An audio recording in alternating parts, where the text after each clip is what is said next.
नमस्कार दोस्तों, मैं ओपी जाट जीसीटी का ऑनलाइन प्लेटफॉर्म पर आपका फिर से स्वागत करता हूं। हम पढ़ रहे थे प्राणी विविधता एवं उद्योग विकास वाला बुक। तो उसमें आज अपन टॉपिक लेते हैं उद्योग विकास, जिसे क्या कहते हैं इंग्लिश में इवोल्यूशन। क्या कहते हैं? इवोल्यूशन। आज का टॉपिक है उद्योग विकास। उद्योग विकास क्या होता है? उद्योग विकास क्या होता है? उद्योग विकास, इसके बारे में अपन को डिटेल से पढ़ना है। अब ये बताओ, उद्योग विकास जरूरी है या नहीं है? पहला क्वेश्चन बनता है, उद्योग विकास क्या है, कैसे होता है, ये अच्छा है या नहीं है? तो इसके बारे में अपन पढ़ेंगे दोस्तों। ठीक है, पहला अपन ने बताया उद्योग विकास क्या होता है। उद्योग विकास, इसमें सुनना आप, सरल संरचनाओं वाले जंतुओं से जटिल संरचनाओं वाले जंतुओं का विकास ही उद्योग विकास कहलाता है। क्या कहलाता है? सरल संरचना वाले जंतुओं से जटिल संरचना वाले जंतुओं का विकास ही क्या कहलाता है दोस्तों? उद्योग विकास कहलाता है। यह कैसी प्रक्रिया है? यह अत्यंत जटिल प्रक्रिया। कैसी प्रक्रिया है? अत्यंत जटिल प्रक्रिया है, जो क्या होती रहती है? निरंतर चलती हुई रहती है। क्या होती है? निरंतर चलती हुई रहती है। जैसे समय निरंतर चल रहा है, ऐसे ये भी क्या हो रही है? निरंतर चल रही है।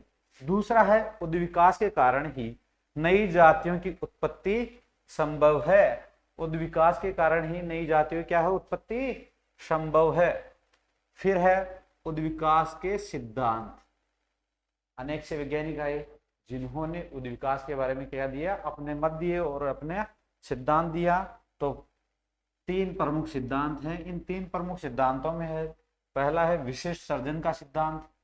क्या है? विशिष्ट सर्जन का सिद्धांत। दूसरा है यूनानी सिद्धांत।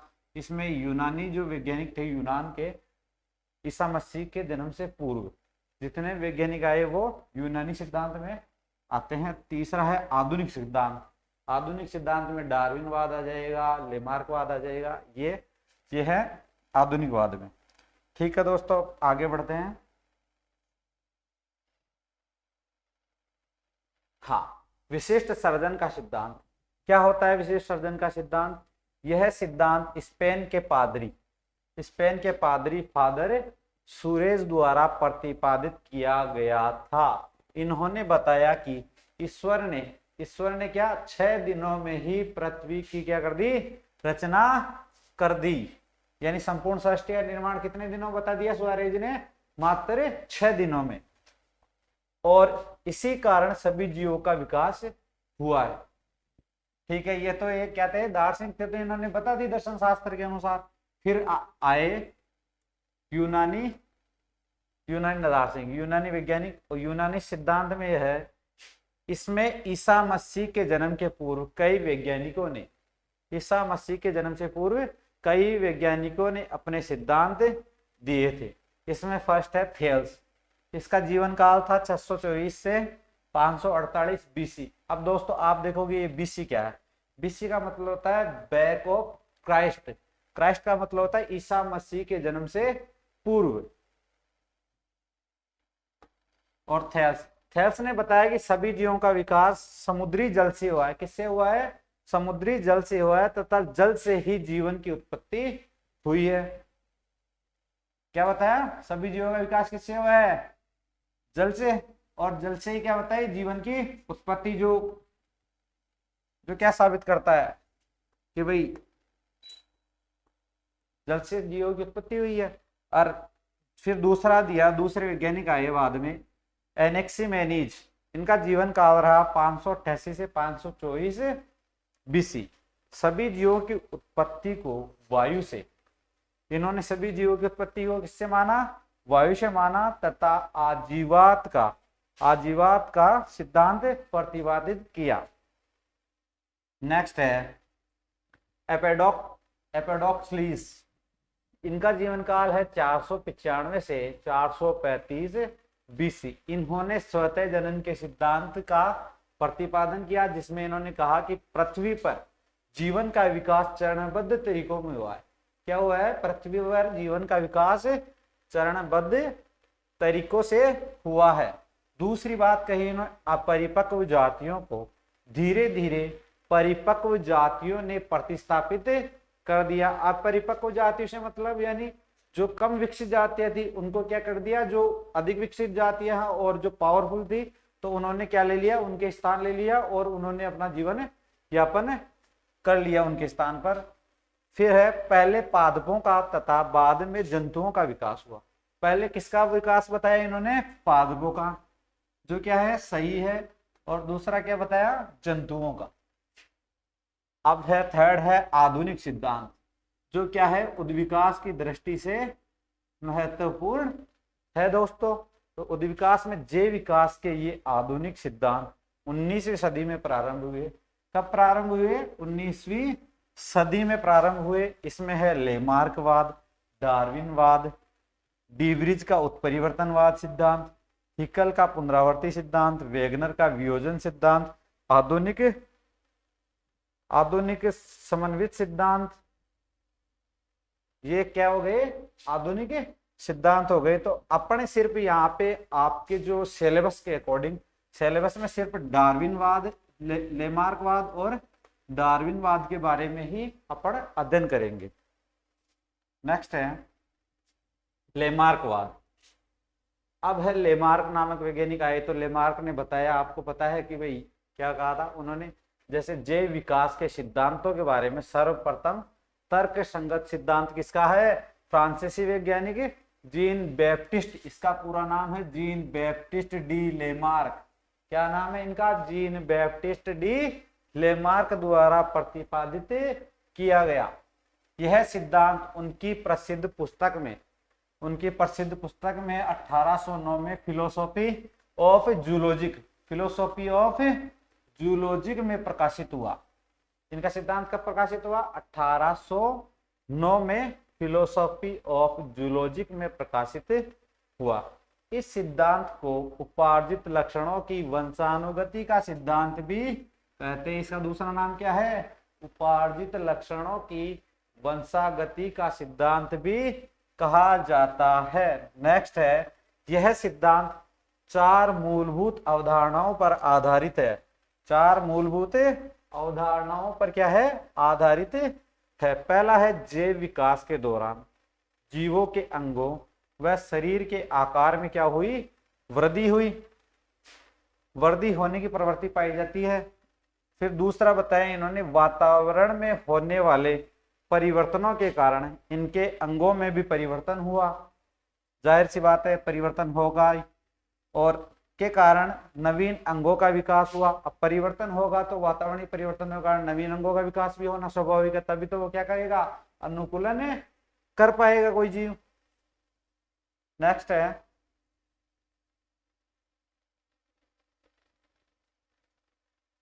नेक्स्ट है थर्ड, जंतु जिन अंगों का उपयोग अधिक करता है, इन्होंने थर्ड बात की, जंतु जिन अंगों का क्या करता है, अधिक उपयोग करता है, वो अधिक क्या हुए, अधिक विकसित होते हैं, तथा जिन अंगों का उपयोग कम करता है वे हासित होने लगते हैं। इसे अंगों के कम या अधिक होने का सिद्धांत भी कहा जाता है। इसे क्या कहते हैं, अंगों का कम या अधिक होने का सिद्धांत। क्यों, क्योंकि जिन अंगों की कोई प्राणी अधिक काम यूज लेगा तो वो क्या हो गए, अधिक विकसित हो गए, और जिनका उसने कोई यूज नहीं लिया तो वो क्या हो गए, विलुप्त हो गए। जैसे मानव में, मानव का पूर्वज कौन है, चिंपैंजी, और चिंपैंजी में क्या पाई जाता, पूंछ वगैरह थी उनमें पहले, पूंछ फिर चिंपैंजी में समाप्त हुई, फिर मानव में भी समाप्त हो गई क्योंकि यूजफुल नहीं थी। फोर्थ है, जंतु अपने जीवन काल में जिन गुणों को अर्जित करता है उन्हें वह अगली पीढ़ी में स्थानांतरित करता है। अगली पीढ़ी में क्या करता है, स्थानांतरित करता है। इस सिद्धांत को उपार्जित लक्षणों की वंशानुगति का सिद्धांत भी कहते हैं। इन्हीं उपार्जित लक्षणों का एक पीढ़ी से दूसरी पीढ़ी में स्थानांतरण के कारण ही नई जातियों का विकास होता है। नई जातियों का विकास कैसे होगा, कोई जंतु है, जैसे मान लो कोई जंतु है जैसे जिराफ, लेमार्क ने जिराफ का क्या लिया, उदाहरण लिया। इसने क्या किया भाई, ये पहले क्या थे, धरातल पर छोटे थे क्योंकि इनको घास वगैरह क्या था, नीचे झाड़ियां वगैरह खाने को इनको नीचे ही मिल जाते थे, तो ये नीचे अपना खा लेते थे। फिर नीचे समाप्त हुए, फिर और बड़े वृक्षों को खाने लगे, और फिर उसके बाद और भी वनस्पति की क्या हुई, विकट समस्या पैदा हुई और धरातल की वनस्पति क्या होने लगी, समाप्त होने लगी। जैसे धरातल की वनस्पति समाप्त हुई तो वो फिर वृक्षों को खाने का प्रयास करने लगे और इस वृक्षों के खाने के प्रयास में ही उन्होंने उनकी जो गर्दन है वो क्या हो गई, लंबी हो गई। जो अगली टांगे हैं उनकी लंबाई में भी क्या हो गई, वृद्धि हो गई। क्या हो गई दोस्तों, वृद्धि हो गई। ये देखो, आप देख लो,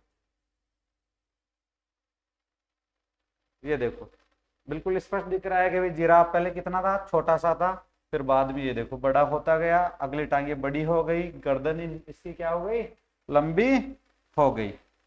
नेक्स्ट चलते हैं। हाँ, लेमार्कवाद के पक्ष में प्रमाण। कुछ ऐसे प्रमाण है जो लेमार्कवाद के पक्ष में भी थे और कुछ कुछ वैज्ञानिक इनके विपक्ष में भी थे। कुछ प्रमाण ये कहते हैं कि भाई उपार्जित लक्षणों की वंशानुगति एक पीढ़ी से दूसरी पीढ़ी में जरूरी नहीं है कि हो।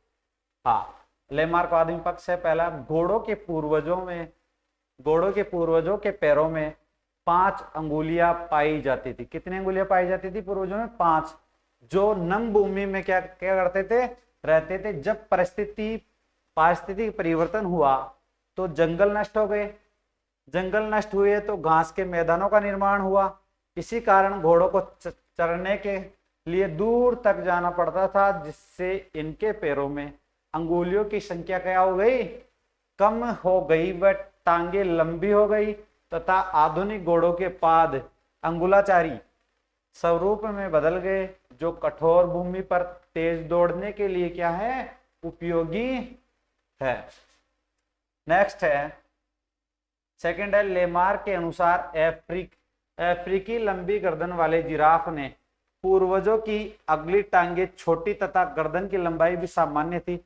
लेकिन वर्तमान में क्या हो गया, रेगिस्तान इलाकों प्रसार हुआ में ऊंचे ऊंचे वृक्ष पाए गए और वृक्षों की ये पत्तियां खाकर अपना क्या किया, इन्होंने जीवन का निर्वाह किया। और इसी कारण पत्तियों तक आसानी से पहुंचने के लिए इसकी अगली टांगे तथा गर्दन क्या हो गई, लंबी हो गई, जिससे यह लक्षण पीढ़ी दर पीढ़ी वंशानुगत होकर एकत्रित होते गए। आधुनिक काल के जिराफ में ये क्या हो गए, स्थायी हो गए। थर्ड है, जल में रहने वाले पक्षियों के पादों में जाल का विकास होना भी लेमार्कवाद के अनुसार अधिक उपयोगिता का कारण है। जैसे जल में रहने वाले पादपों में जैसे मेंढक वगैरह हो गया, तो मेंढक के पादों पर क्या हो गई, अंगुलियों के पास ऐसे, ये तो मान लो अंगुलियों के पास ऐसे छोटा छोटा ये जाल का निर्माण हो गया।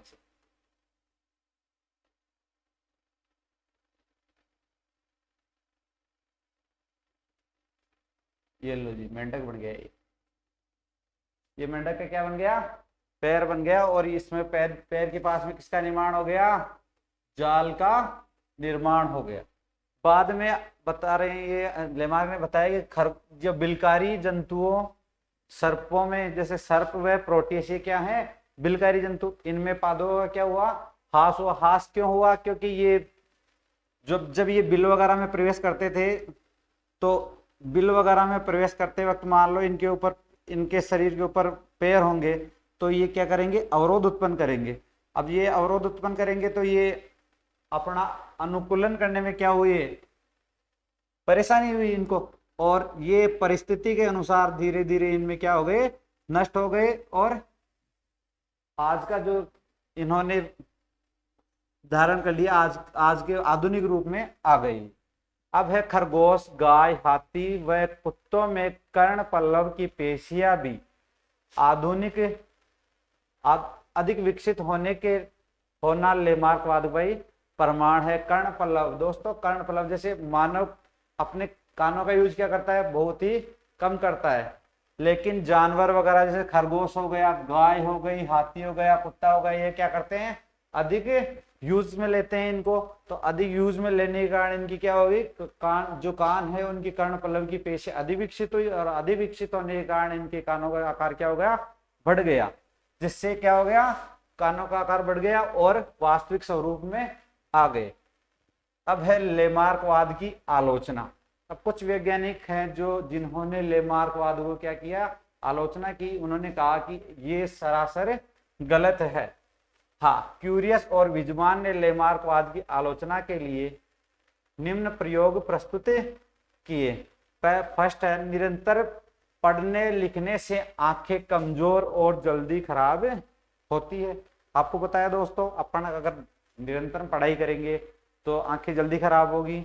जैसे आजकल अपन टीवी वगैरह देखते हैं, बच्चे टीवी वगैरह देखते हैं तो आंखों का यूज ज्यादा कर रहे हैं। जिस चीज का वो ज्यादा यूज करें आंखों का, तो वो क्या हो रही है, समाप्त हो रही है। तो अगर लेमार्कवाद अगर सच में साबित है तो उसके अनुसार तो क्या होना चाहिए था भाई, आंखों का आकार बढ़ जाना चाहिए था, आंखें बड़ी हो जाती या और भी अच्छी विकसित हो जाती, लेकिन ऐसा नहीं होता है।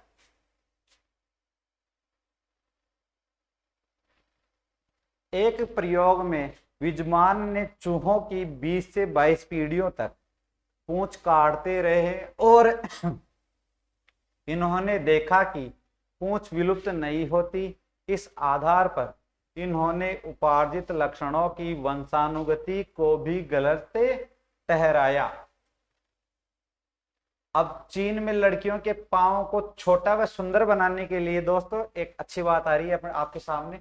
चीन में क्या करते हैं कि चीन में लड़कियों के पांव को यानी छोटा व सुंदर बनाने के लिए वहां पे क्या करते हैं, लोहे के जूते पहना देते हैं उनको। क्या करते हैं, लोहे के जूते, ताकि उनके पैरों का आकार ज्यादा ना बढ़े। जबकि ये परंपरा चीन में काफी टाइम से चली आ रही है, फिर भी नई जो पीढ़ी आ रही है उनमें पैरों का आकार पूर्व की तरह समान लंबाई के होने के कारण ये लेमार्कवाद को ये क्या करती है, गलत साबित करता है।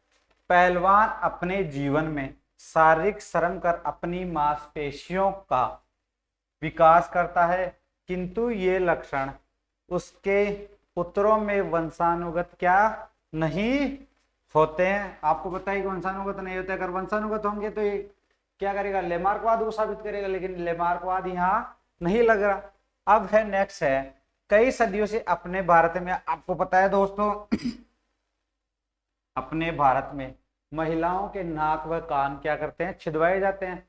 तो नाक व कान कई पीढ़ियों से छिदवाते आ रहे हैं। तो लेमार्कवाद के अनुसार तो नई जो पीढ़ियां आई हैं उनमें कान पहले से छिदे हुए होने चाहिए, जबकि ऐसा नहीं है।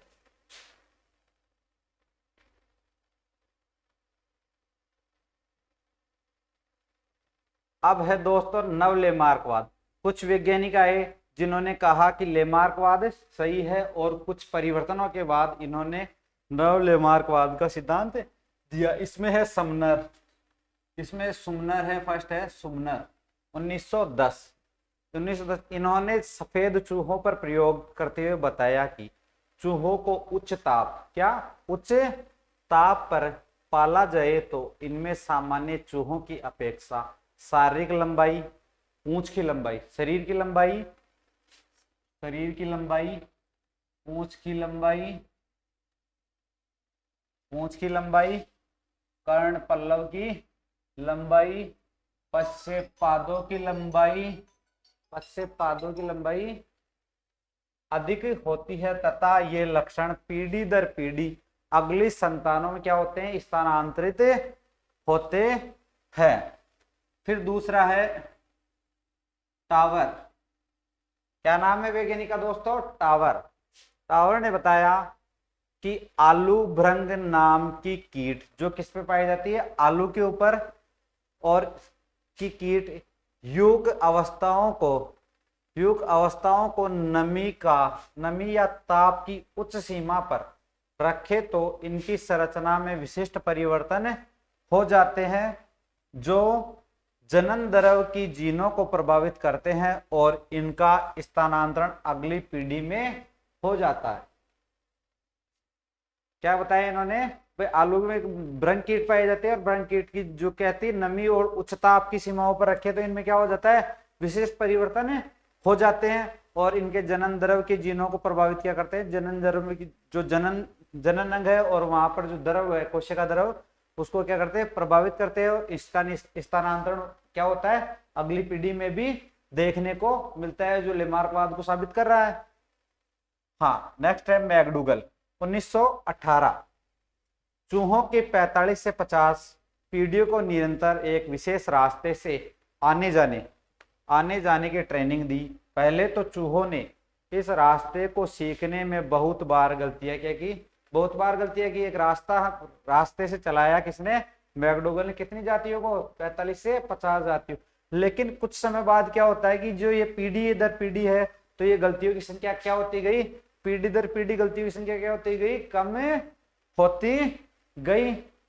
फिर है डेटलेफ्सन ने बताया कि चूहों की कई पीढ़ियों को घूमने वाले पिंजरों में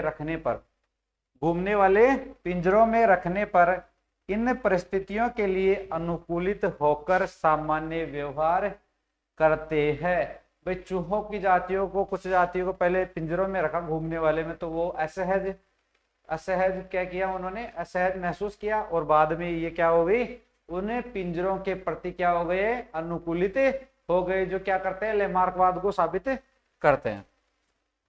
फिर है नेक्स्ट है, कई वैज्ञानिकों ने एक्स किरणों तथा कॉस्मिक किरणों द्वारा जंतुओं में कृत्रिम कायिक परिवर्तन उत्पन्न किए।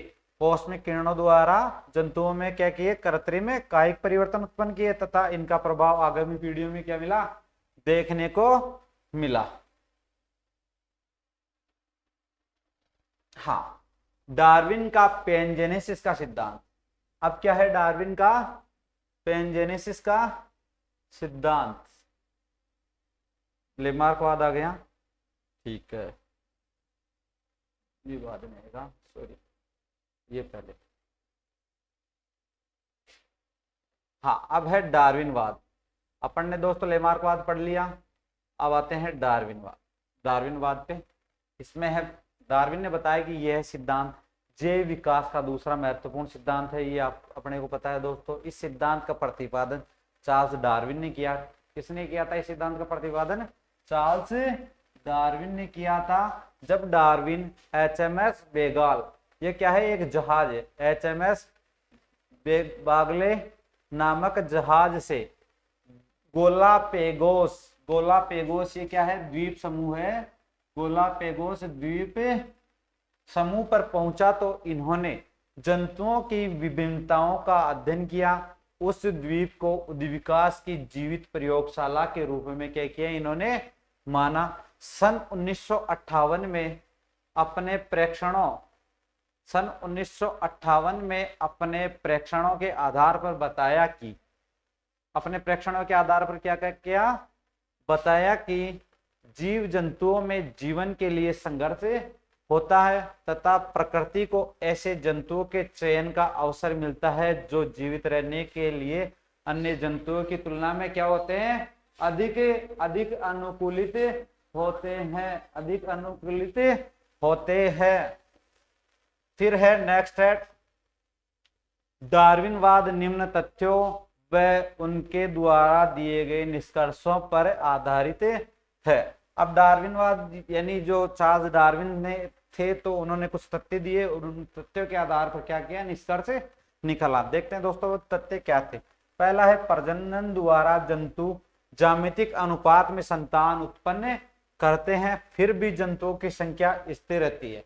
दोस्तों पहला तथ्य क्या बताया, ज्यामितिक अनुपात में क्या किया है इन्होंने, संतानों की क्या की उत्पत्ति की। अब ज्यामितीय अनुपात क्या होता है दोस्तों, पहला तो मैं बताऊं, यानी अपने से बहुत ज्यादा संख्या में क्या करना, नई संतति का उत्पन्न करना ही क्या कहलाता है, ज्यामितीय अनुपात में संतति निर्माण कहलाता है। जो क्या किया, ज्यादा हुआ, लेकिन फिर भी क्या हो रहा है यहाँ, फिर भी जंतुओं की संख्या में क्या नहीं हुई, वृद्धि नहीं हुई। इसका मतलब जो डार्विन ने बताया, क्या बताया कि उपयुक्त जंतुओं की तुलना में अधिक उपयुक्त होते हैं और संघर्ष करते हैं। एक जीव दूसरे जीव से क्या करता है, संघर्ष करता है अपने को अनुकूलित करने के लिए। हाँ, निष्कर्ष निकला कि जीवन के लिए क्या करते हैं, ये संघर्ष करते हैं जीवन जीने के लिए। फिर दूसरा है जीवन संघर्ष, विभिन्नताओं एवं इनकी वंशानुगति। अब जो जीवन संघर्ष सीख लिया, क्या भाई मान लो बर्फीले इलाकों में बर्फ में रहने वाले लोग हैं, मान लो, तो बर्फ में रहने वाले लोगों में जो माइनस पॉइंट पर रहने की जो क्षमता है वो, जैसे जो शुष्क स्थान है वहां पर रहने वाले लोगों से क्या है, बहुत ज्यादा है। यानी वो जो वहां पे जल्दी बीमार नहीं होते, वो आसानी से क्या कर लेते हैं, वहां पे जीवन यापन कर लेते हैं। ऐसे ही जीवन संघर्ष है और विभिन्नताएं एवं इनकी वंशानुगति एक पीढ़ी से दूसरी पीढ़ी क्या हो रही है, जा रही है। अब है योग्यता की उत्तरजीविता एवं प्राकृतिक वर्ण के द्वारा क्या हो रहा है, एक पीढ़ी से दूसरी पीढ़ी में वो क्या हो रहे हैं, जा रहे हैं, आनुवांशिक। फिर अब है योग्यतम की उत्तरजीविता। अब योग्यतम की उत्तरजीविता ये है, ये इससे ये सिद्ध होता है कि भाई जो योग्य है वो क्या होगा, वो जीवित रहेगा अगली पीढ़ी तक और नई जातियों की क्या करेगा, उत्पत्ति करेगा। वातावरणीय परिस्थितियों में निरंतर परिवर्तन एवं अनुकूलन। भाई वातावरणीय परिस्थितियों में निरंतर क्या होगा, परिवर्तन होगा। परिवर्तनों के बाद में भी ये क्या करते रहेंगे, अनुकूलन करते रहेंगे। अनुकूलन करेंगे तो नई जातियों की उत्पत्ति इनसे ही होगी। ये देखो दोस्तों, चार्ल्स डार्विन है वो, ये इसका HMS बेगले जहाज है, उसमें ये बैठ के आ रहे हैं और ये गैलापागोस द्वीप समूह, ये देखो ये सारे क्या है, गैलापागोस द्वीप समूह जो क्या है, उद्विकास की चार्ल्स डार्विन ने क्या माना, जीवित प्रयोगशाला माना। और ये डार्विन फिंच आती है, उन पर भी इन्होंने अपना क्या किया, प्रयोग किया। और प्रयोगों पर के आधार पर इन्होंने बताया कि भाई जो फ्रूट्स खाती है उनमें चोंच का आकार कुछ अलग होगा, जो सीड खाती है उनमें चोंच तीखी और पैनी होगी। तो ऐसे इन्होंने समझाया। नेक्स्ट है हाँ, डार्विन का पैनजेनेसिस का सिद्धांत। डार्विन ने बताया पैनजेनेसिस का, इस सिद्धांत के अनुसार शरीर को सभी दैहिक कोशिकाएं अपनी सूक्ष्म प्रतिलिपियां बनाकर रुधिर में मुक्त करती है। रुधिर में क्या करती है, मुक्त करती है। कुछ सूक्ष्म प्रतिलिपियां बनाकर क्या करेंगी, ये रुधिर में छोड़ती है। इन प्रतिलिपियों को डार्विन ने क्या कहा, पेंजिन नाम दिया। क्या नाम दिया, पेंजिन या जेम्यूल। क्या नाम दिया, पेंजिन या जेम्यूल। ये पेंजिन जंदों में एकत्र होकर युग्मक निर्माण व युग्मक संरचना में क्या लेते हैं, भाग लेते हैं। अब आगे है प्रत्येक युग्मक में उपस्थित ये पेंजिन विशिष्ट संरचना के निर्माण को, क्या प्रत्येक युग्मक उपस्थित ये पेंजिन विशिष्ट संरचना के निर्माण को नियंत्रित करते हैं, जिन पैतृक संरचनाओं से इनका क्या हुआ हो, निर्माण हुआ हो। जैसे मान लो कोई पेंजिन है, वो कहां से गया हो, हाथ से गया हो या अंगुली से गया हो, तो वो किसका निर्माण करेगा, अगली पीढ़ी में भी अंगुलियों का ही निर्माण करेगा वो।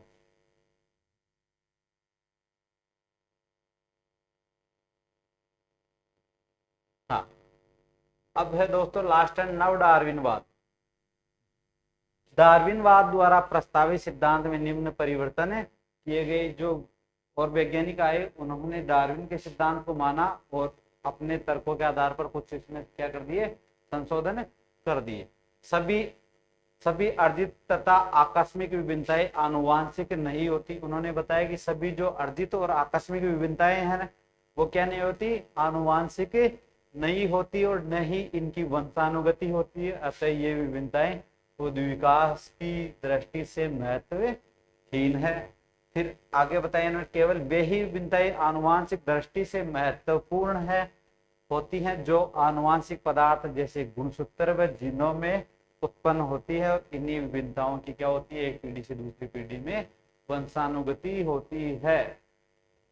तो दोस्तों मुझे लग रहा होगा भी आपको आज की क्लास अच्छी लगी होगी और अपन ऐसे ही आगे जीव विज्ञान का अध्ययन करते रहेंगे। मिलते हैं।